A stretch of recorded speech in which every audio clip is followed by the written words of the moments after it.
स्वागत है आप सभी का हमारे आज के लेक्चर में। आज के लेक्चर में हम लोग एक्सरसाइज 1.1 को कंप्लीटली सॉल्व करने वाले हैं। तो ये कोई बहुत ज़्यादा बड़ी एक्सरसाइज नहीं है, इसमें आपको सिर्फ 4 क्वेश्चन देखने को मिलने वाले हैं। एंड इसमें जो क्वेश्चन नंबर 2 और 3 है उस पर आपको 2 मार्कर या फिर 3 मार्कर एक क्वेश्चन अगर आपका यूनिट टेस्ट है तो वहाँ पे देखने को मिलेगा। हाफ ईयरली और फाइनल में अगर इस पे क्वेश्चन आता है तो मे बी वही रिड्यूस होके 3 नंबर में कभी नहीं पूछेगा ये सवाल, आपको मे बी 1 और 2 मार्क में आपको पूछ ले। ठीक है, तो ध्यान देते हैं अपने पहले क्वेश्चन की तरफ। तो पहला क्वेश्चन हमारा क्या कह रहा है कि is zero a rational number. क्या जो जीरो है, जो मेरा नंबर जीरो है, वो एक रेशनल नंबर है या नहीं। तो हमारा जो रेशनल नंबर का हमने डेफिनेशन देखा था, तो रेशनल नंबर क्या होते हैं, व्हाट आर रेशनल नंबर। तो रेशनल नंबर वो होते हैं जिन्हें मैं p बाई क्यू के फॉर्म में लिख सकूं, correct. And by q is not equal to zero. तो क्या मैं हमने ये पढ़ा हुआ है, ठीक है, क्या कि अगर मैं जीरो को किसी भी x नंबर से डिवाइड कर दूं, जीरो को मैं किसी भी x नंबर से डिवाइड कर दूं तो मेरा आंसर क्या आएगा, हमेशा जीरो आएगा। ठीक है, एंड यहाँ पे ये जो x है ये कोई भी वैल्यू ले सकता है फ्रॉम 1 टू इंफिनिटी, करेक्ट। हाँ या ना, जीरो क्या ये जो x है इसकी कोई भी वैल्यू हो सकती है इन बिटवीन 1 टू इंफिनिटी। हाँ, इंफिनिटी नहीं लेंगे, that's a different case. And पर कोई भी एक्स वाई जेड कितना भी बड़ा नंबर हो, अगर मैं उसको जीरो से डिवाइड कर रहा हूँ तो मेरा आंसर कितना आएगा, जीरो।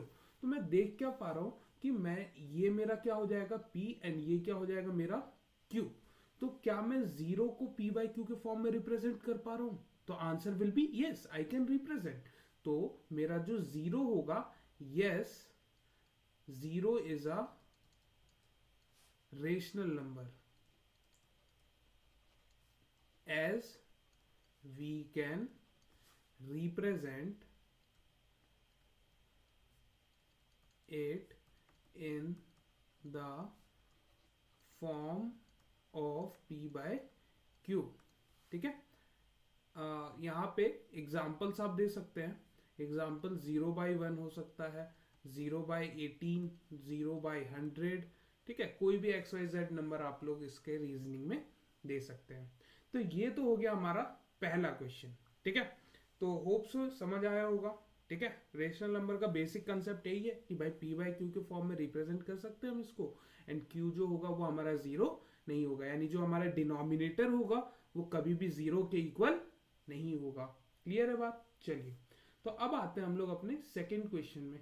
और ये जो सेकंड और थर्ड है ना, तो इसके लिए ना आप स्टार मार्क कर ही लीजिए कि अब पहला चैप्टर तो हमारा होता है क्या, चैप्टर नंबर 1 ही, अगर यूनिट टेस्ट में तो डेफिनेटली आने वाला है।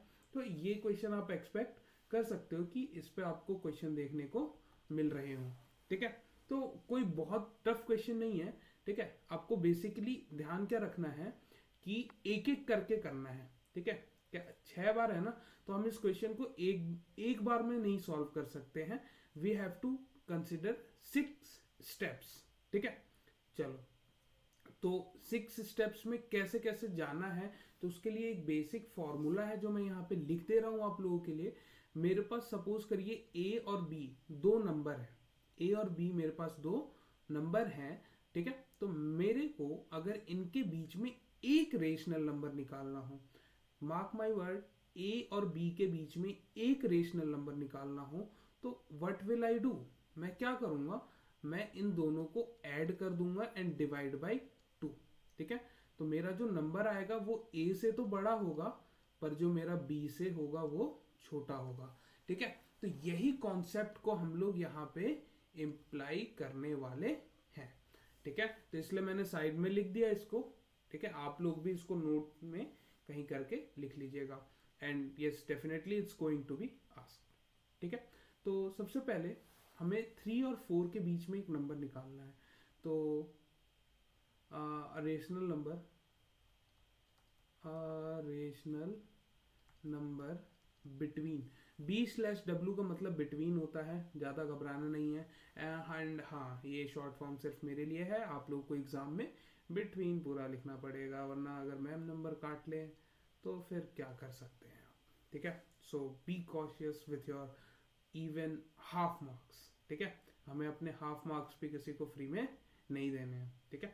चलो, तो क्या हो जाएगा, तो यहाँ पे मैं इसको एक वैल्यू दे देता हूँ Q1, ठीक है। क्या हो जाएगा ये मेरा 3 + 4 and divide by 2। After solving I am getting 7/2।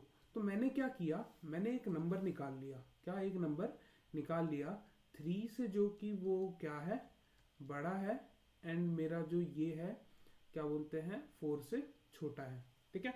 And in the second step अब मैं दो चीज से यहाँ पे जा सकता हूँ, दो रास्ते हैं, या तो मैं इन दोनों के बीच में एक नंबर निकाल लूँ, या फिर मैं इन दोनों के बीच में एक नंबर निकाल लूँ। तो either way you can go, ठीक है। तो अ rational number between 3 and 7/2 is, यहाँ पे बेस लिख लीजिएगा। तो अब बेसिकली आपको क्या करना है, स्टेटमेंट को ध्यान में रखना है, एंड जो हमारा प्रोसेस है उसको फॉलो करना है, ठीक है। तो यहाँ पे 3, दोनों नंबर को क्या करूँगा मैं, ऐड करके 2 से divide, correct. So after solving this हमें ये एलसीएम यहाँ पे लेना होगा। तो ये मेरा 6 + 7, this will be 13 and divide by 2, and that is also divide by 2, so this will be become as 4, okay। so अब हमें क्या करना है, हमें Q2 की वैल्यू मिल गई कितनी, 13/4। तो मैं यहाँ पे लिख लूंगा कि 3 से क्या है, ये बड़ा है ये नंबर, ठीक है, लेकिन ये 7/2 से क्या है, छोटा है, ठीक है। अब ये ना आपका थोड़ा सा यहाँ पे दिमाग भी टेस्ट होना चाहिए, क्या, कि अगर मैं यार इन दोनों के बीच में निकालूंगा, तो अब सॉरी, फर्स्ट और सेकंड के बीच में निकालूंगा, तो यार थोड़ा कैलकुलेशन हो सकता है मेरे पास लंबा चला जाए। तो मैं क्या कर सकता हूँ, मैं इन दोनों के बीच में भी एक वैल्यू निकाल सकता हूँ। रिमेंबर हमें क्वेश्चन में क्या बोला गया था, 6 रेशनल नंबर निकालने हैं, ठीक है, 3 और 4 के बीच में, एंड हमें पता है कि दो रेशनल नंबर के बीच में इनफाइनाइट रेशनल नंबर्स होते हैं, ठीक है। तो ये एक मार्कर का क्वेश्चन बन सकता है, आप नोट्स में लिख सकते हैं इसको बिल्कुल, ठीक है। तो अब इसको थोड़ा सा मैं सॉल्व करके यहाँ पे दिखाता हूँ आगे, ठीक है। क्या, अ rational number between, so let's suppose मैं 7/2 एंड 4 के बीच में निकाल रहा हूँ, ठीक है। तो इसको मैंने नाम दे दिया Q3। हमें Q6 तक जाना है, अभी हम 3 तक ही हैं, ठीक है। हाँ, थोड़ा सा टाइम कंज्यूमिंग है, तो अगर ये क्वेश्चन आता है, ठीक है, और ये किस टाइप का क्वेश्चन है, यहाँ देखिए नीचे डिनोमिनेटर में कुछ नहीं है, अगर डिनोमिनेटर में होता तो ये क्वेश्चन 1 नंबर का बन जाता है या 2 नंबर का, ठीक है। तो दैट ऑल्सो डिपेंड्स कि अगर आपको P/Q के फॉर्म में दिया है या होल नंबर दिया है, ठीक है। तो अगर होल नंबर दिया है तो आपको ये लंबा मेथड करना पड़ेगा, एंड आपको 3 मार्क्स मिल रहे होंगे, ठीक है। एंड अगर आपको P/Q के फॉर्म में यानी फ्रैक्शन के फॉर्म में दिया होगा, तो आपको वो क्वेश्चन 2 नंबर का देखने को मिल रहा होगा, ठीक है। अगला ही क्वेश्चन देखेंगे, ठीक है, उसमें आपको पता लग जाएगा कि मैं क्या कहना चाह रहा हूँ। यहाँ देखिए 7/2 + 4 डिवाइड बाई 2, सॉल्व दिस। यहाँ पे आपको क्या आ जाएगा, एलसीएम लेंगे 8, 8 + 7 बाई कितना आ जाएगा भाई, 15। तो 15/4, करेक्ट। तो मेरा एक नंबर क्या हो गया, और एक नंबर आ जा रहा है मेरा 3 सॉरी यहाँ पे 1 तो नहीं है, 3, 13/4, 7/2, 7/2 और 4 के बीच में हमने नंबर निकाला था ना, क्या नंबर निकला है ये, 15/4। तो हमने कितने अभी तक 3 नंबर निकाल दिए हैं, ठीक है। And proceeding with my fourth part, ठीक है। क्या है फोर्थ पार्ट, अ रेशनल नंबर, अ रेशनल नंबर बिटवीन, अच्छा अब ध्यान ये रखिएगा कि दो कंजिक्यूटिव के बीच में ही आप निकाल रहे हो, ठीक है। ऐसा नहीं है आप 13/4 और 15/4 के बीच में निकाल रहे हो, निकाल सकते हैं, लेकिन फिर एट लास्ट आपको जाके थोड़ा सा दिमाग और लगाना पड़ेगा कि वो 7/2 से बड़ा है या छोटा है, ठीक है। तो इससे बेटर ये रहेगा कि यार कि कंजिक्यूटिव में करो, उनके बीच में लगा दो, सिंपल, ठीक है। तो अब मैं एक बार निकाल लेता हूँ 13 और 7/2 में, एंड देन एक बार हम लोग ये वाला कर लेंगे फॉलो, 7/2 और 15/4, ठीक है। 13/4 एंड 7/2।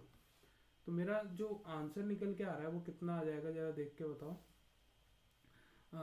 13/4 है ना, तो मैं यहाँ पे Q4 से डिनोट कर दूंगा, 13/4 + 7/2 डिवाइड बाई 2। ठीक है, दोनों नंबर को ऐड करके 2 से डिवाइड करना है। ठीक है, यही चीज़ हमने हर जगह क्या की है, फॉलो किया है, अप्लाई किया है। तो एलसीएम लेंगे तो यहाँ पे एलसीएम तो 4 ही आने वाला है, एंड ये नीचे से ऊपर मल्टीप्लाई हो जाएगा।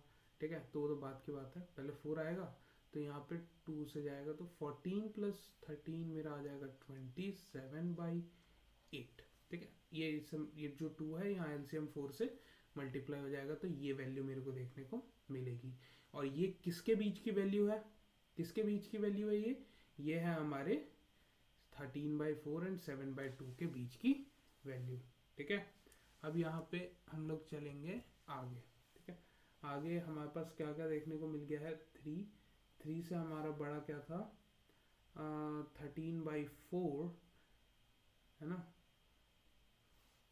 13/4, और अभी हमने इनके बीच में निकालना है, तो अब 27/8 लिखना पड़ेगा यहाँ पे, 27/8, एंड देन हमारा नंबर आ जाएगा 7/2, देन 15/4 है ना, 15/4 ही था ना, हाँ, एंड 4।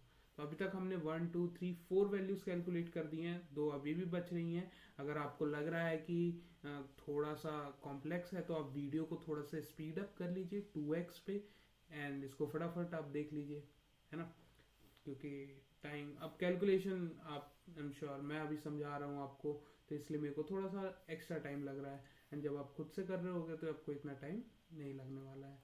ठीक है, rational number between rational number between किस में कैलकुलेट कर ले, अब हम लोग 7/2 एंड 15/4 में कैलकुलेट कर लेते हैं। ठीक है, तो कितना हो जाएगा ये मेरे पास, मैं इसको Q5 से डिनोट कर देता हूँ, है ना, 4 तक तो हमने यहीं पे निकाल लिया था, 5 है, Q5 कितना हो जाएगा, ये 7/2 plus 15/4, okay, and divide by 2।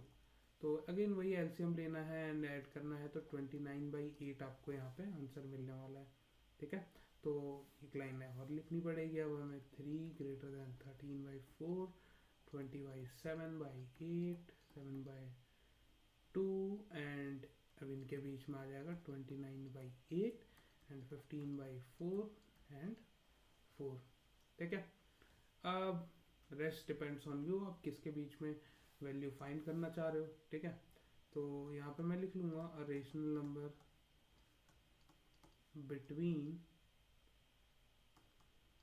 3 and 13/4 मैं निकाल लेता हूँ, मेरे को तो ये छोटा लग रहा है भाई, 13/4।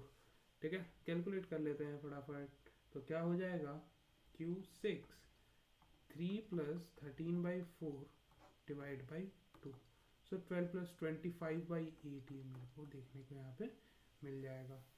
तो मेरा जो सॉरी फाइनल आंसर है वो क्या देखने को मिल जाएगा, 3 25/8 13/4 आएगा यहाँ पे हमारा आ जाएगा 13/4, एंड देन 27/8, 7/2, 15/4 एंड मेरा 4, 1 2 3 4 5, कौन सी वैल्यू स्किप हो गई, 29/8 स्किप हो गई, एक सेकेंड, 29/8 यहाँ पे है ना, हाँ इनके बीच में है।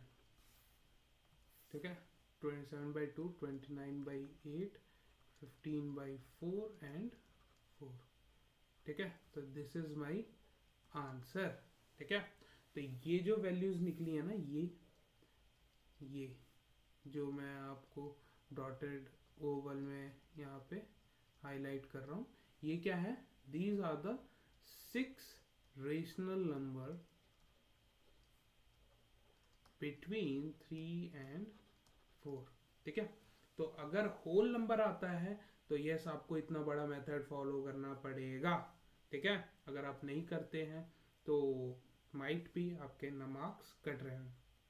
ठीक है, अब हम लोग देख लेते हैं फटाफट नेक्स्ट पार्ट। ठीक है, नेक्स्ट क्वेश्चन अपना, नेक्स्ट क्वेश्चन क्या कह रहा है, सिंपल है ये भी, ये तो उससे भी ज़्यादा सिंपल है। इसमें ना बस आपको ध्यान रखना है कि क्या सबसे पहले 3/5 है एंड 4/5 है ना।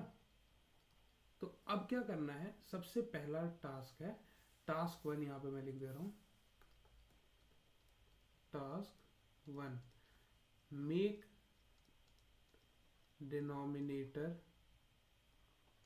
सेम।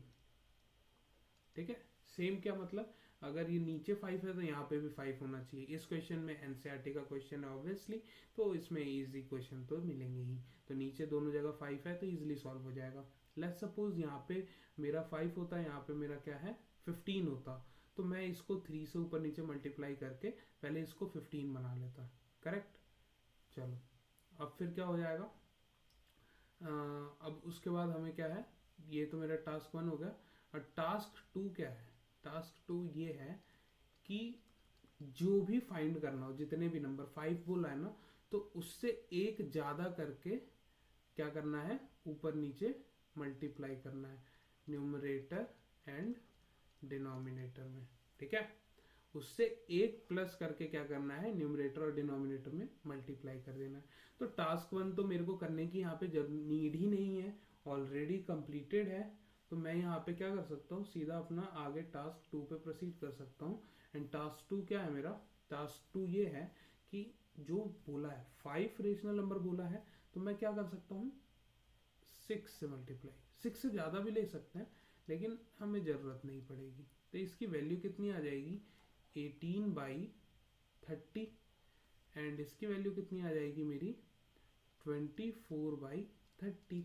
आया ना। तो अब मेरे को 3/5 के वैल्यू में निकाल रहा हूँ। ठीक है, तो 3/5 ये, इसको मैं सॉल्व करूंगा तो मेरे को 3/5 ही मिलने वाला है ना। तो मैं क्या करूंगा यहाँ पे 19/30, ओके, एंड देन 20, 21, 22, 23, एंड जब 24/30 होगा तो इसकी वैल्यू 4/5 हो जाएगी, एंड इसकी वैल्यू 18/30 की मेरी 3/5 रहने वाली है। ठीक है, 5, ठीक है, एंड ये मेरा आ जाएगा नीचे तो 30 रहने वाला है। ठीक है, तो ये हो गया सॉल्व।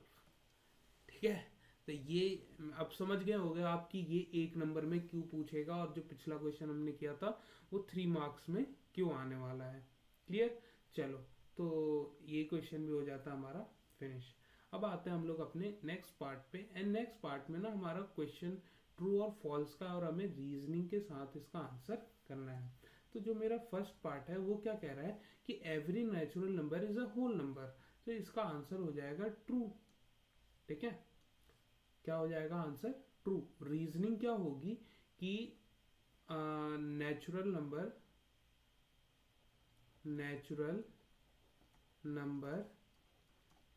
स्टार्ट्स, स्टार्ट्स के स्पेलिंग ठीक कर लीजिएगा, starts with 1 and whole number starts with 0।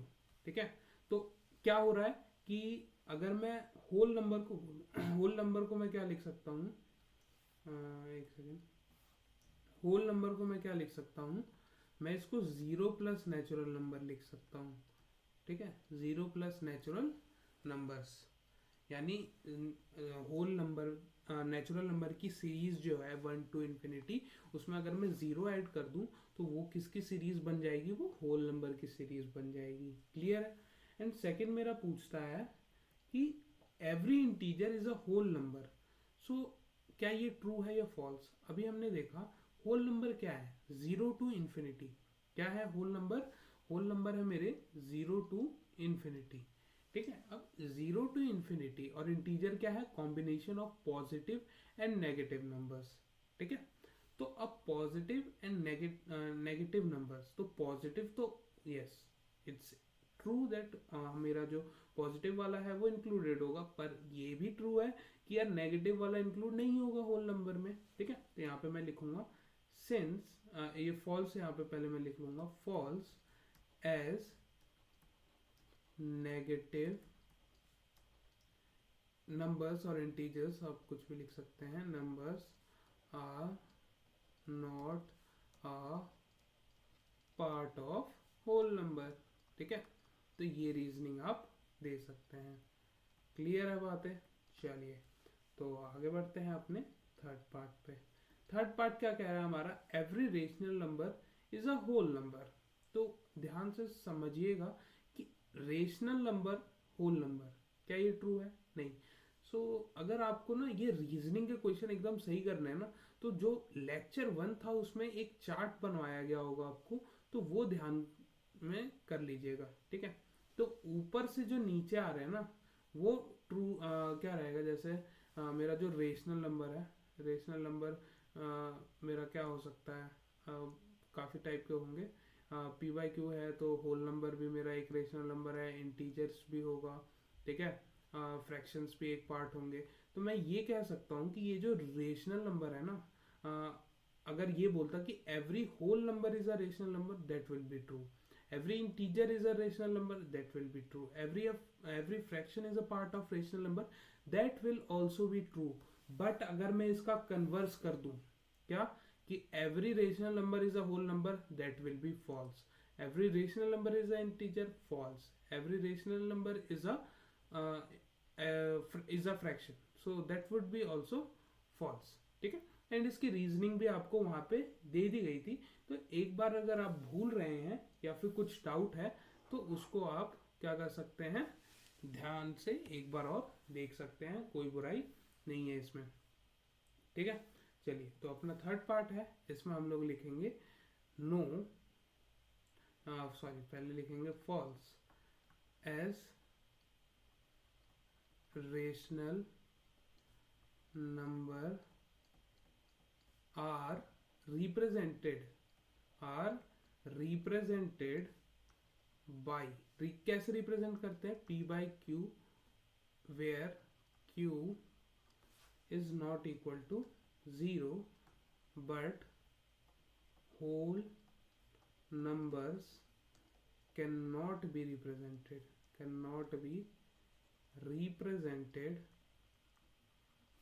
in the form of p by q, ठीक है।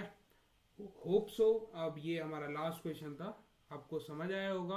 और अगर कोई डाउट है तो आप कमेंट सेक्शन में जाके पूछ सकते हैं, डेफिनेटली आपको उसका जवाब मिलने वाला है। मिलते हैं आपसे नेक्स्ट लेक्चर में, तब तक के लिए कीप प्रैक्टिसिंग।